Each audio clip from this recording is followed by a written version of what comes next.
The Boston Red Sox are going to the playoffs after beating up on the Tigers in stunning fashion. A walk-off victory by Ceddanne Rafaela elevates the Red Sox to a 4-3 victory in a game that really looked like it was going south. I expected that perhaps we would have to wait to see if Houston lost to clinch. Us in the war room were talking about how it wouldn't feel the same. Thankfully, it feels pretty good, at least to get in on our own merits. We raise our record up to 88 wins, 72 losses, and hopefully set ourselves up in a good position. But we'll talk about how we're feeling. I'm Nick the Voice, joined by Terry Cushman Jr. We're the Bastards of Boston. If you want more, you can go to bastardsofbostonbaseball.com for great written articles. How are you feeling in general, Terry?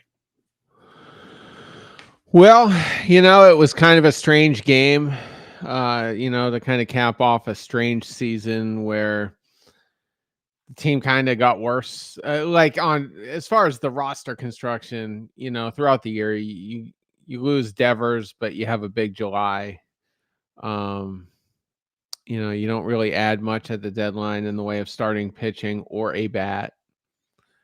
You did get Nathaniel Lowe, who's had some high spots, but nothing really spectacular.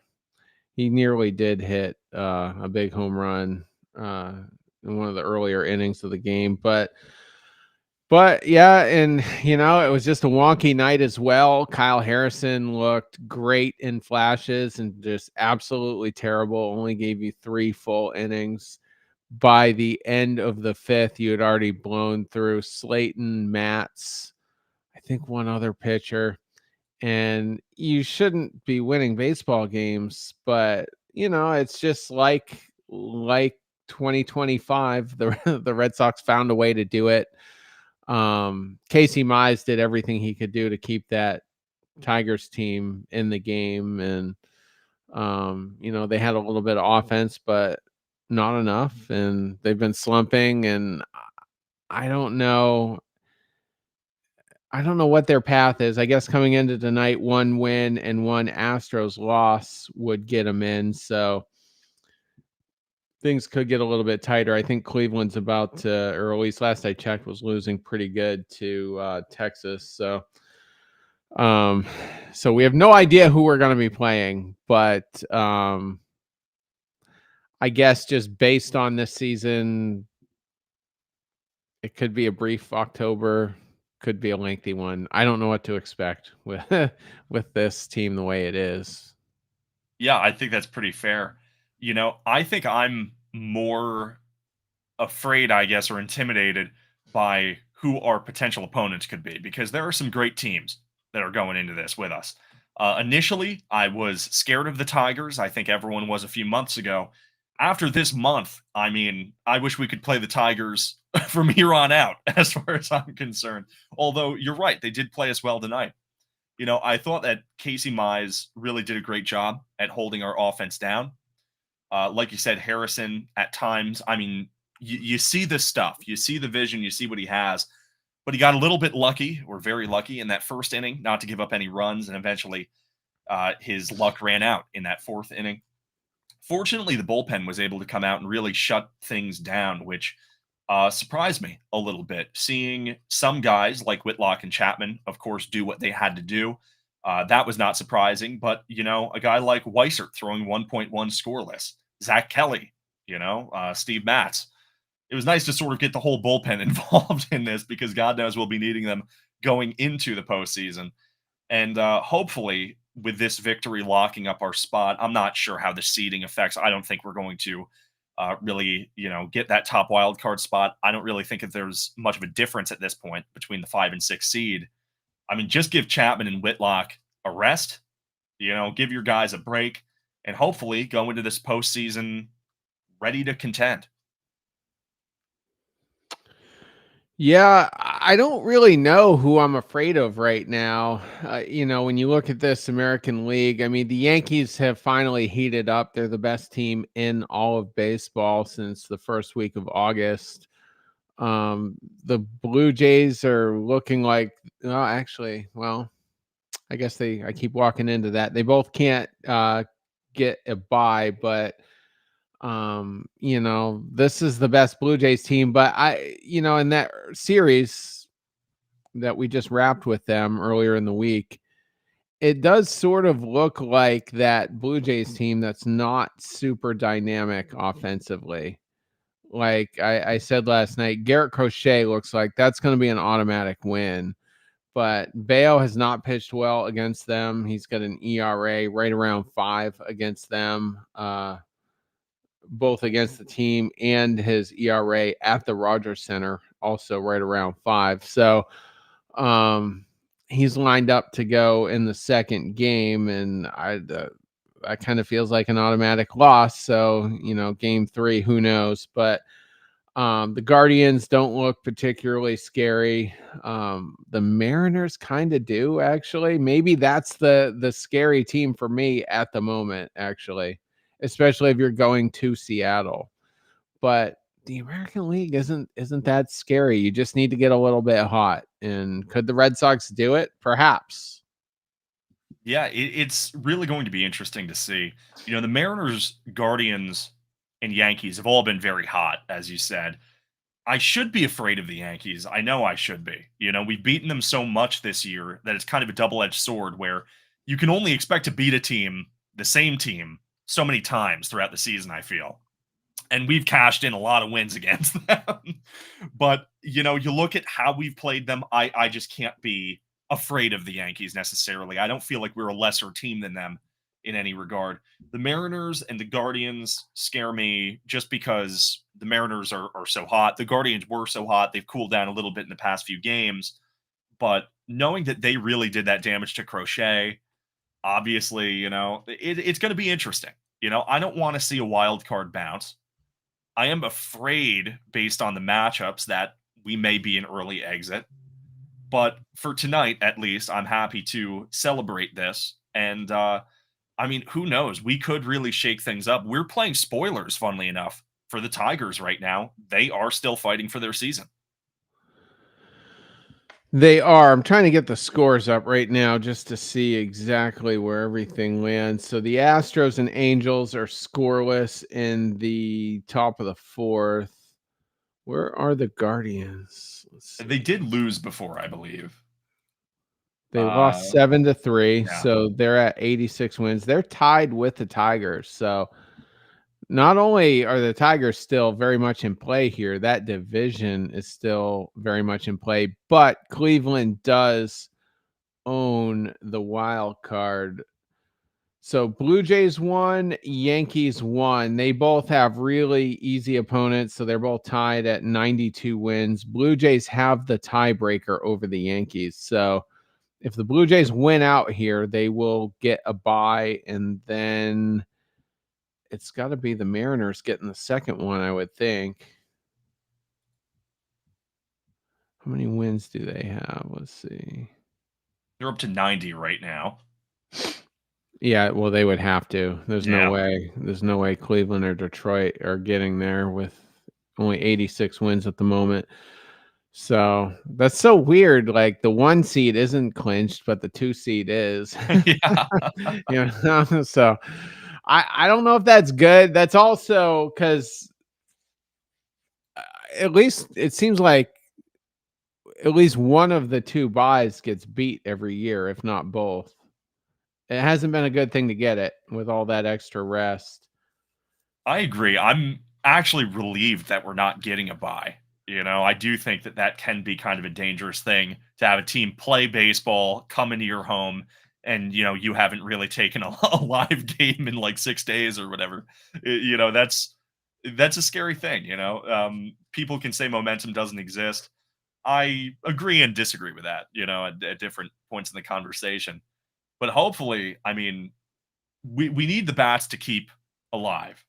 They showed up at crucial times tonight, and the sort of rally of unlikely heroes continues. Yoshida had another excellent game. Duran got a big hit when it counted. Ceddanne Rafaela got a big hit when it counted. And if you actually look at his last 7, even 15 games, he's hitting the ball a lot better. The same can be said for Nathaniel Lowe. We just need the best versions of these guys. How do you feel? I'm curious about the next 2 games, how would you approach the remainder of this series versus Detroit?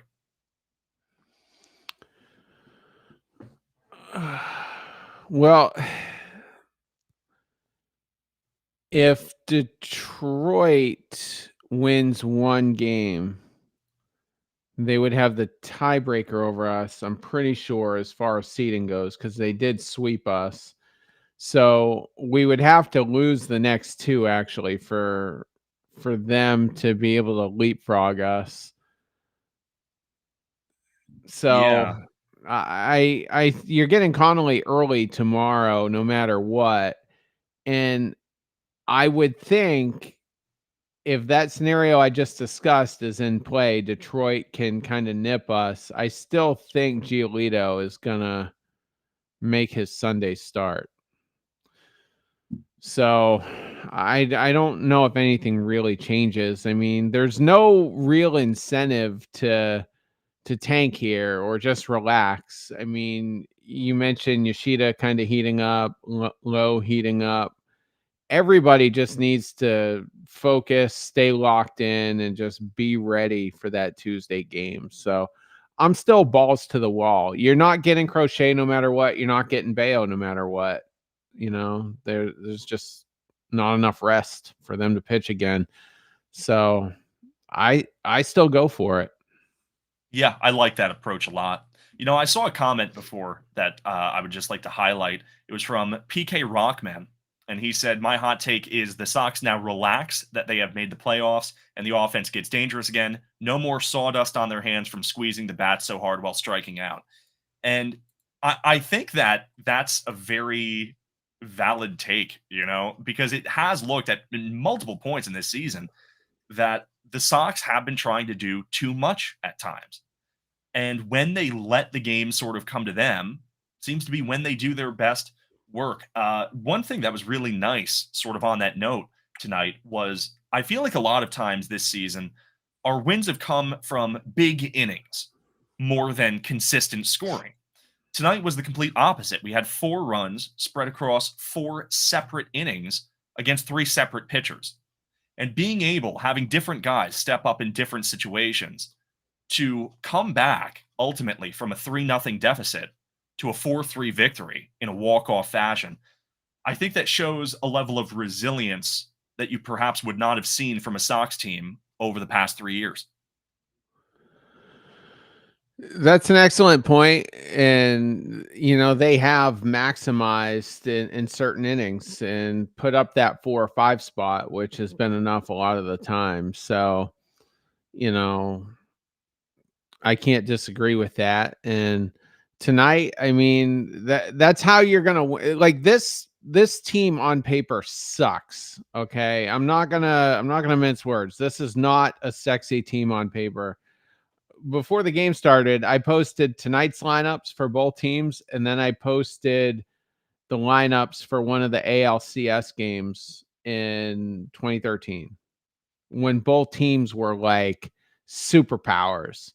It was like the United States versus Russia in like a big thing.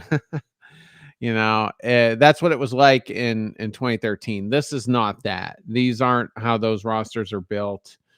Our rotations are kind of in shambles. So this team, as you were kind of alluding to tonight in various spots, will need to embrace that next man up mentality. And everyone will have to be that next man. Another guy who had a big hit, who's had the ugliest second half of any Red Sox player, was Cedar Rafaela. He needs to heat up. And maybe tonight was the spark for that.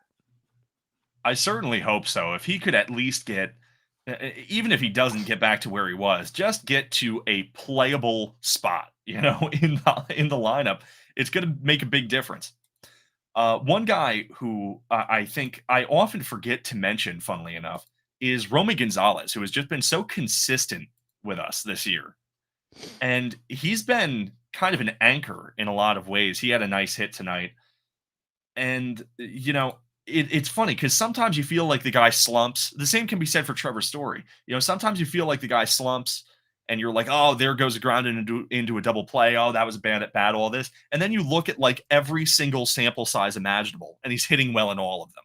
You look at this month, that month, last 7 games, last 15, last 30. And Romy's just been that type of guy where all year long, he has been hitting the ball pretty well. Same can be said for Trevor Story. We're going to need them, I think, going into this. I don't think we're going to win it solely with the, I guess, the underdogs, you could call them. But having those guys support, if Bregman starts hitting, if Duran, if Romy, if Story, if those guys have a surge in this playoffs, I'm feeling pretty all right about the supporting cast, not based on the names, like you said, because you're absolutely right, but just based on where we are in the season.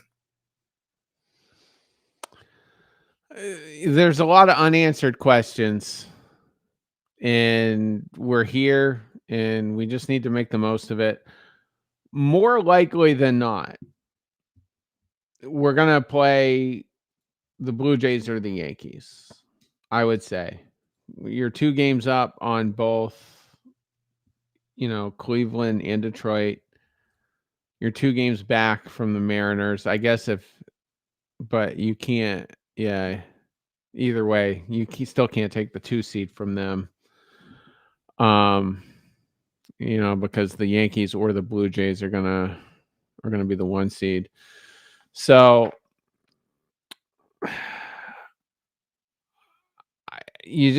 I don't know. I really don't know what to expect. If we go into Yankee Stadium and that's game 1 of the playoffs, that's a hostile environment.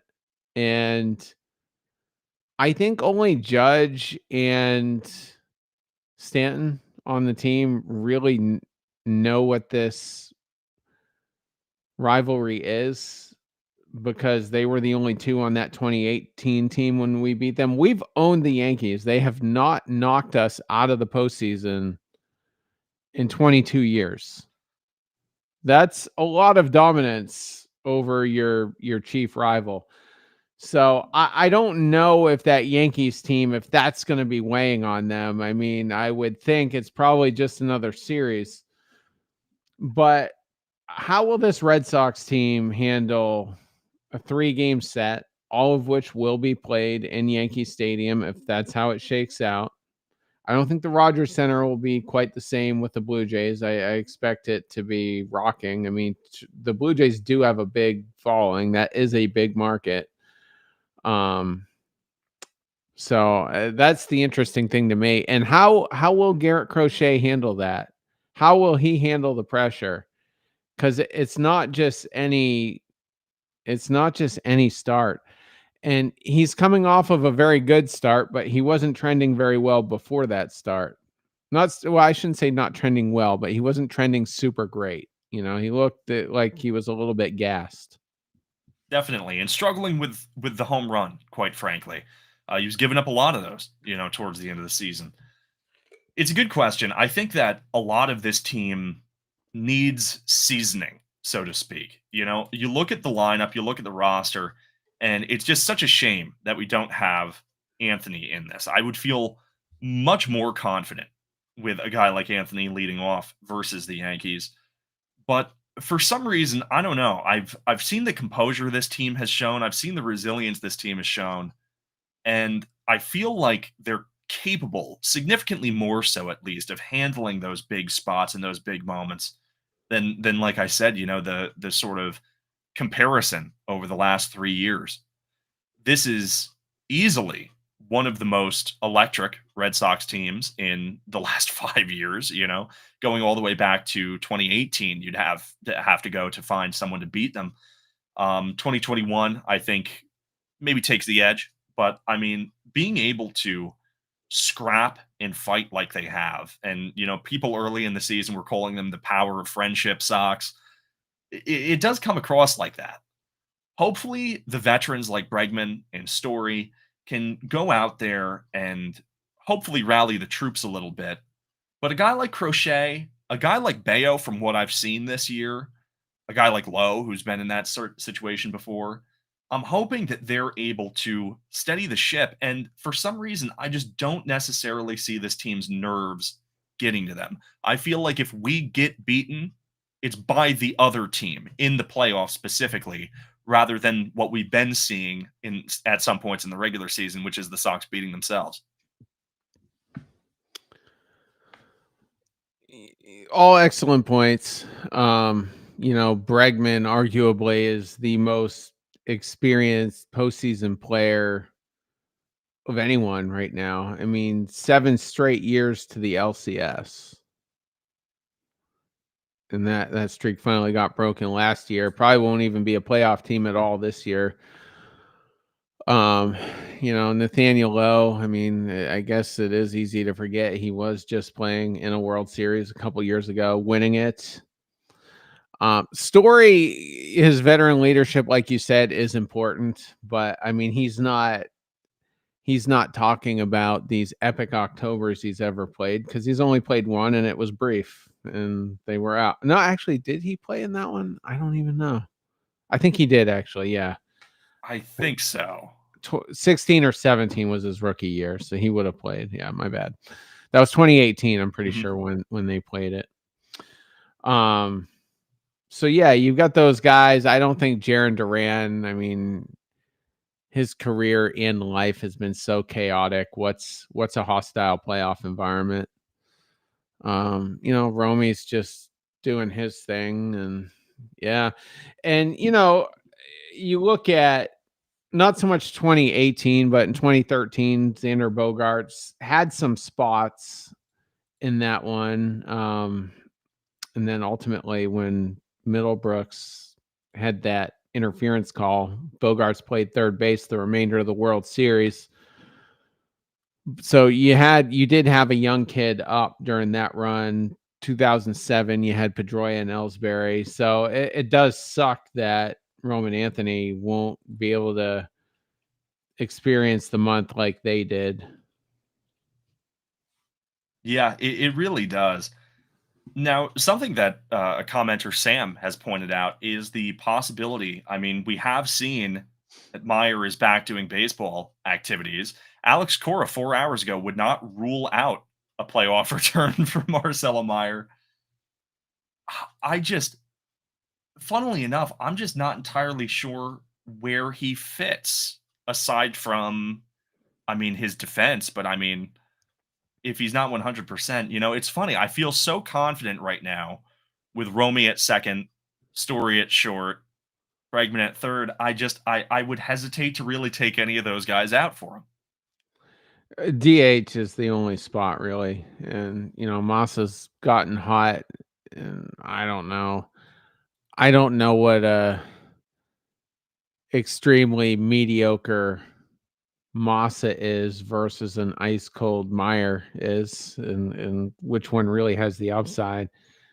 You could make the argument that, well, put Meyer at second and you've at least got the defense, and now Romy will, maybe he and Lowe will switch off between DH and first base. So I don't really know.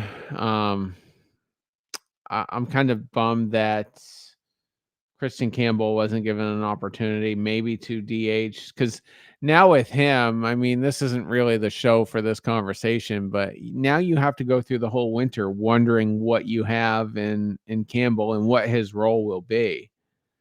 Most So definitely. why not play him at Yeah, some point in September, and see what you have. See what you I have for agree. next year. It's just so funny how I was very, very ready to call it quits on Masataka Yoshida. And it seems like, I mean, this dude's September, he just heated up at the right moment. Sometimes that really can matter, if he goes into the postseason and does what he's been doing, which is actually finding the gaps, hitting the ball in the air a bit more, figuring out just how to hit a little more patiently, I guess. It is funny how, in that ninth inning he did ground out to second. He had to do it once a game, even when he had 3 hits. But Yeah, I just keep returning to the idea that this team is getting hotter when it counts, offensively at least. And you still have some holes. You have Willie Abreu, where you're like, okay, when's he going to wake up? Is he going to wake up? Will it be too late? Is Carlos Narvaez going to have a resurgence, or is he going to be good for a double and a home run every now and again?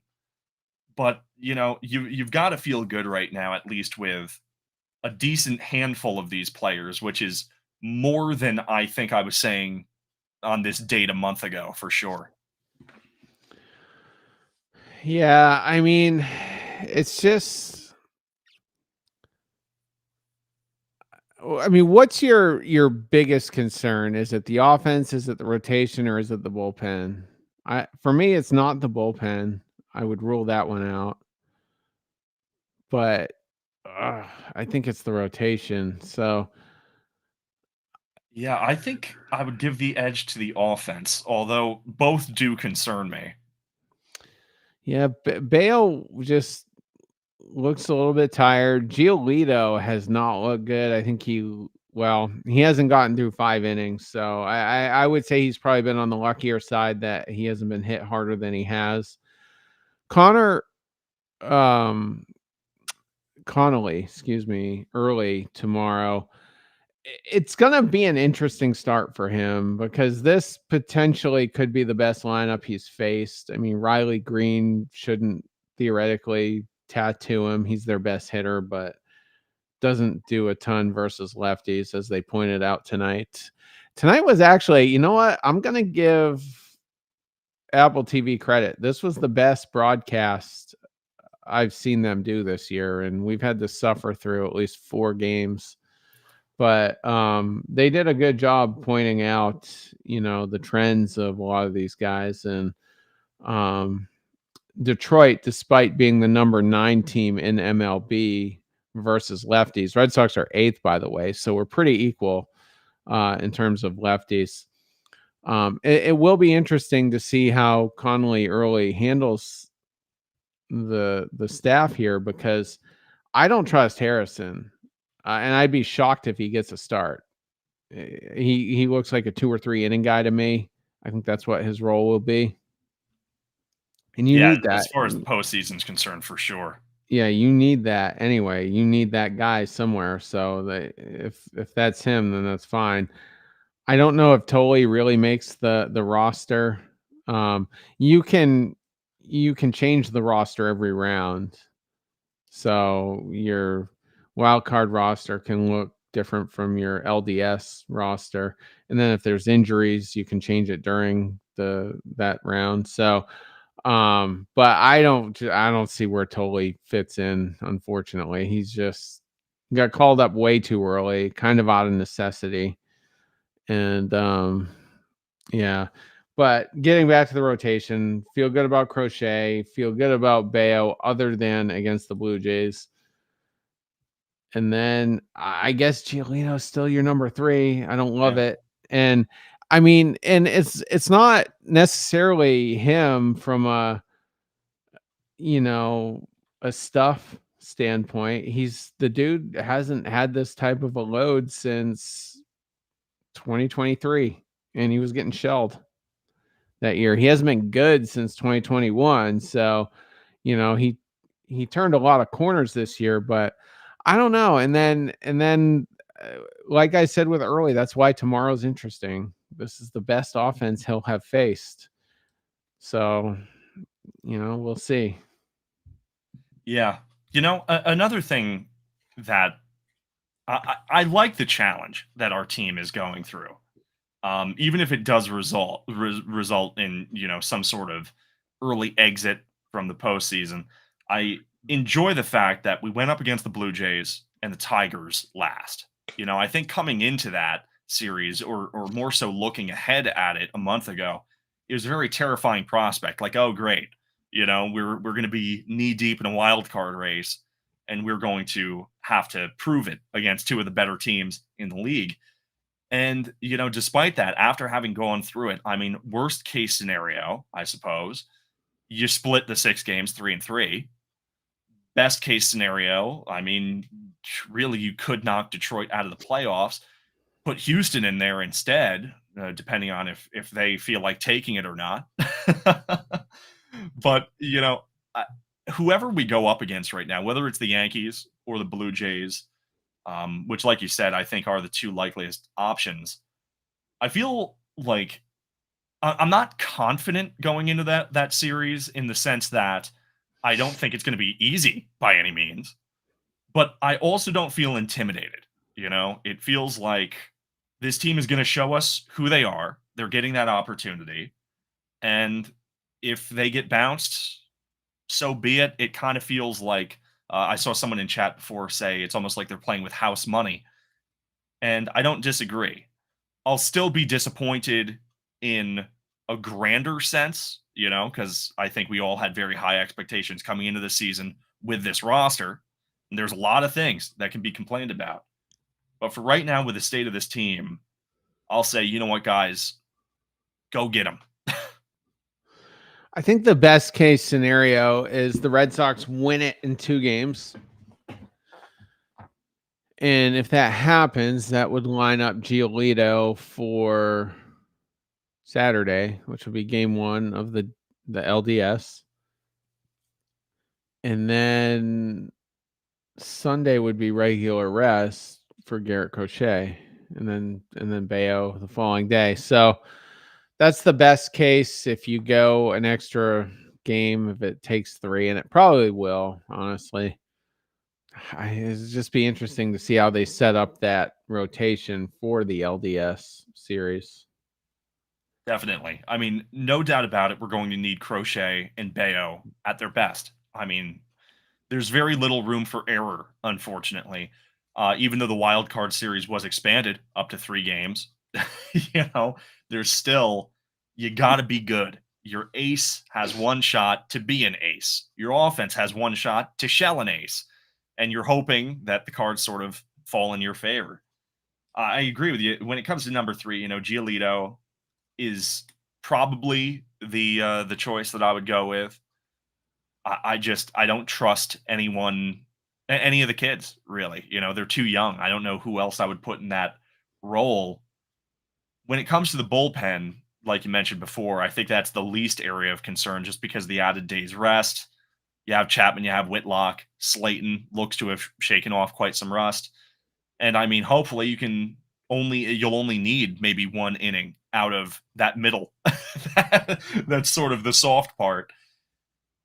It's just going to be a very interesting series and a very nerve-wracking, very sort of edge of your seat inducing experience, I imagine. I'm not going to be expecting a big 16-1 blowout or whatever it was when we faced the Yankees in the NLDS in 2018, or even how dominant we looked in the wild card and divisional series in 2021. I'm definitely expecting to have to fight tooth and nail for everything we can possibly get. Well, let's say we play the Yankees game 1. Let's say that's the opponent, and let's say they do beat us, which would be terrible because you can't really lose the Crochet game. But let's just say it happens. I don't think Aaron Judge will be dumb enough this time to play New York, outside the Red Sox clubhouse. No, but Jazz Chisholm might. True. He should pick a different song, but yeah. Chisholm, excuse me. His shit talk game is elite, so I'll give him that. But yeah.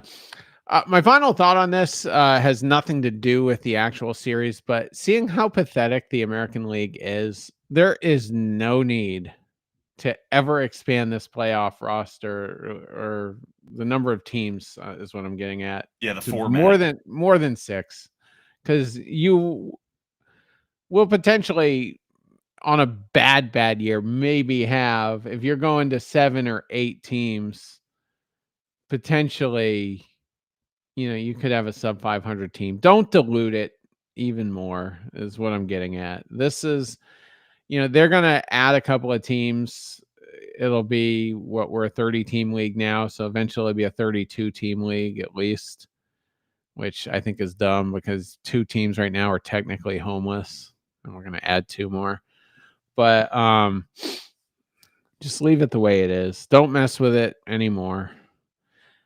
And Yeah, I agree. I mean, I mentioned I forget if it was on my last appearance or maybe the previous that we were in this race, and it's a shame that one of these 7 American League teams is going to get bumped because they all 7 deserve, a nod just for being here. But I completely agree with you that as much as I do hold that sentiment, like, oh man, poor Houston, or oh man, poor Detroit, or I would have said, of course, oh man, Boston Red Sox, it it's just not enough teams in each league to have a 17 format. And even if you do extend it, like you said, I don't know how much that would really impact. And unfortunately, we'll probably get that eventually, a 32 team league, 7 playoff format, sort of like the NFL. But it's it's a shame, and it's funny because the NL is sort of having the same thing. Actually, after tonight's results, the Reds and the Mets are currently tied for that final wild card spot. Everyone else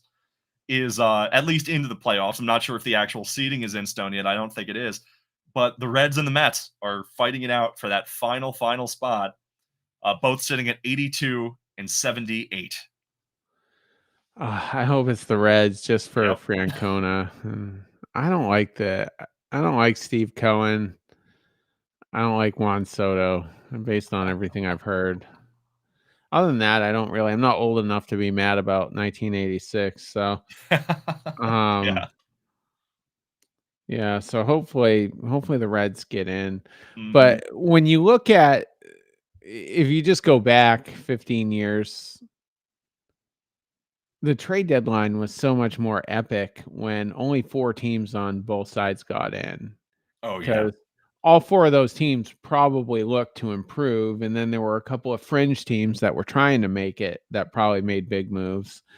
So, I mean, the trade deadline just isn't what it used to be anymore, and a lot of teams just don't really try. I mean, arguably the Red Sox didn't try. I mean, I said last night you very easily could have had Joe Ryan, Eugenio Suarez, and Rafi Devers on this roster without massively blowing up the farm. And we chose not to. Like, imagine if those 3 guys are on this team, maybe you win the division and then maybe you go to the World Series. I predicted this team to go to the World Series. That was my preseason prediction. And if it happens, I'm not going to take credit for it because the path was just so weird, like I didn't foresee it happening without Devers. Foolishly, I thought Tristan Casas was going to be serviceable at a minimum. Maybe he would have had a month-long IL stint, but I thought he would factor in. Um, I thought Bregman would be better than he was for like the full season. I thought Bueller was seriously going to be your second best pitcher. There were so many things I based it on, and none of those really worked out. So I will not take credit if we go to the World Series, um, but it's just too bad we didn't try, and we easily could have been the best team in the American League with a good deadline. So we'll see what happens. Yeah. We stand at 88 wins right now. I think my preseason prediction was 88. I think by the time I interviewed for the Bastards, I bumped it up to 89. And it's possible that, if we do win one of the next 2 games, we'll finish at 89. If we sweep and get to 90, that would be sweet. Even if I'm right, though, right on the money with my guess, mid-season, this season has gone nothing, like you said, like I would have predicted. I mean, it's bizarre. It really is. I saw something funny the other day, just to, throw in a little tangent. I think it was either earlier today or yesterday. I don't quite remember. It was Dustin May. Good news on Dustin May from the Red Sox. And I was like, he's not pitching for us. I don't, he's having a good recovery, which awesome. Great for him. I hope so. I wish him nothing but health. Do not put him on this postseason roster. I can't. There's no place for that as far as I'm concerned. Yeah, we just need to forget that trade happened, and I literally did. Like when I was going through it a little while ago, I'm like, I thought we traded for one more, but Yeah, you're uh, looking at, like, on MLB, Matt's you're like, "Who's in the bullpen right now?" "Oh, no, where who else was it?" You know? Matz and Lowe are the one, and that wasn't even a deadline move. It was just a Yeah. waiver wire thing. But yeah, I had us at 93 wins was my total. Yeah, and, So in the 2 games left, if we win 5, he'll be right on the money. yeah, that'll be a rule in 10 years. The last game's worth 4 wins. Just to shake up the wild card, give anyone a chance, you know? The Dodgers will miss the playoffs, and that's so they'll have to put that rule in there. Oh, man. No, Yeah. it's gonna be, I don't know. I was expecting to feel, I don't know, I was expecting to feel more conflicted, I think, tonight, more bittersweet, because I am a bit pessimistic going into this postseason. I did say previously, and I stand by it, that whether we narrowly missed the playoffs or whether we narrowly got in and got bounced in the first round, it wouldn't really feel that different to me based on evaluating the season. And yet, right now, I mean, like I said at the beginning of the show, in the war room, we were saying this won't feel right if we clinch a playoff spot because we lose, but so does Houston. Going out there, getting a walk off, that does give a little bit of energy to me right now. And the idea that, okay, let's go face Detroit in the next 2 games, see if we win one or two, and hopefully walk into the postseason with a little bit of optimism, whether we're going against the Yankees or the Blue Jays. I don't know. I'm feeling a little more positive right now. And maybe that high, the champagne, right, will come down in a few days when it's actually time to put your nose to the grindstone and go play some playoff baseball. But for right now, you know, you got to celebrate the small success. I'm not happy with Breslow still, of course. All of my gripes still exist, but I'm happy for the players right now because these guys earned a spot. Good on them. Yeah, and like we saw 4 years ago, you just got to get hot, and you can go on that deep run. Yeah. Fingers crossed. And we do have a pinch runner in the form of Nate Eaton, who stole another base tonight. Funnily enough, that type of stuff can matter in the playoffs. As we've seen in the past. Certainly feel better with him on the bench than a David Hamilton, for example. Yeah, I mean, he'll give you a little bit better bat.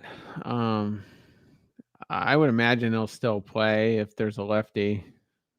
I don't see why I mean, you could keep Willier out there for the defense, but Eaton's. I haven't looked at the metrics, but I don't think he's a bad defender. He at least passes the eye test for me. Yeah, so he'll probably get some starts, I would think.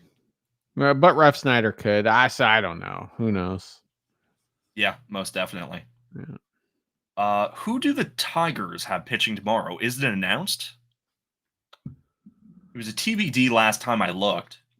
Yeah, I'd have to look. And Scooble, if needed, will go on Sunday. So let's see. The Tigers are still TBD. Okay, then. That'll be interesting. I'm wondering what's going through the mind of that organization with their tailspin just continuing. I mean, this team has had an absolutely disastrous month. I mean, completely disastrous. Funnily enough, you know how, like, if you you sometimes go to, like, the MLB page for a team, and they'll have, like, a little logo at the top, or a little saying rather. The Tigers right now have built different at the top of theirs, and after this month, I'm thinking they need a refund. That was like a drunken IKEA team or something like that. I mean, what have they won? Like, If they don't get in, this collapse will be worse than what we had in 2011 when Francona was fired the very next day. yeah. Um, I don't want to misquote. Yeah, it looks like 6 wins in September total they have. So, I mean, it's very possible they miss the postseason altogether. At which point, I mean, you can't fire Hinch, as I've said before. I don't think, but God, don't you want to fire someone at that point? You know? Yeah, if anybody wants to listen to a good podcast for the Tigers, Days of Roar is a great podcast, and we had one of their co-hosts on, and I think he got fired. I don't know. He's not there anymore, but it was fun to have him at some point last winter. But I did listen to them the other day, and they're putting a lot of it mostly on ownership. No one's really blaming AJ Hinch by the looks of it. And their trade deadline, they added Charlie Morton, who was DFA'd last weekend, by the way. I didn't even know that. No, neither did I. And Chris Paddock. So they Craig Breslowed the trade deadline, and they could have added Joe Ryan. Hmm. And Scooble's a free agent here in another year or two, and they haven't locked him up. So everybody assumes Detroit has this long window. I don't know if they do, really. So Yeah, it'll be really interesting to see. My sympathy goes out to the Detroit fans out there who, early in the season, I think I handily handed the American League to, and it wasn't even close. Turns out, a 6-win month will change some narratives at the end of the year. I don't even know what to say. It's brutal. Randy, showing his age, is comparing it to 1978, which was the Bucky bleeping Dent year. Um, so I think the Yankees won it that year. That was the Reggie Jackson. Yeah, I could be wrong. I shouldn't be That talking about sounds baseball right. history. I'm Yeah. not sure. Baseball wasn't my first sport, so admittedly, I'm okay with history, but not super great. Don't take me to trivia night for baseball. Um, yeah. So I don't know, and I don't think it really matters really, because I don't think they're built to go through the postseason, much like I don't think we are. And in fact, I think we're probably built a little bit better than the Tigers. So you can get in to save face, but I think that's all it's going to be. I mean, it's really incredible looking back at our earlier encounter with the Tigers and how they just walloped us, how they outclassed us completely. It was embarrassing. And to go into this series, it does look like the Tigers lost its teeth in a lot of ways. Um, it will be interesting to see. And I mean, overall, I'm excited for playoff baseball just because I'm a baseball fan, love watching the atmosphere change. But the fact that we're going to be in it and we break that drought, it's going to feel a lot different. And it's kind of funny because the past 3 years I've said, oh, I'm actually, enjoying watching the whole entirety of the baseball playoffs because I'm not hyper fixated on my team. I'm not going to let my mood be ruined by my team getting bounced or anything like that. This year will be, right back to where we started from when it comes to 2021. Hopefully, we can go on a decent run here. But that's pretty much all I have to say on the matter, I think. I think that's all we can say. Yeah. Hopefully we go into tomorrow, take a good game. I mean, we don't really know the pitching matchups. Chris Paddock is available to pitch, so it's very possible he'll make an appearance. Certainly not going to be Charlie Morton, apparently. But yeah, so looking for just, more hunger, more fight from the guys. If they want to hang a Tiger's head on the wall, they have the opportunity to do so. Yeah, I don't, like I said, I mean, there's no benefit to tanking, so you may as well just ride it out and see, just make sure the guys are all seeing the ball well, and just kind of getting calibrated Hmm. for the next 3 games next week.